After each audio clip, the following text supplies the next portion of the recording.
Welcome back to the channel. In this video I will show you how you can unblock someone you previously blocked on WhatsApp. So without any delay, let's get started. Open WhatsApp. After opening WhatsApp, the contact that you blocked may or may not be on the chat screen.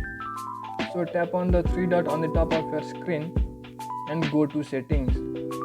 In the settings, go to privacy and scroll down. At the bottom you will find blocked contacts. Tap on it and you will see the contact that you have blocked on WhatsApp.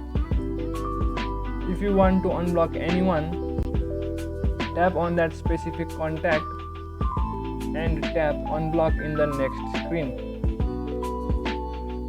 As you do that, that person's contact will be removed from the block list and you can remessage or reconnect with that person.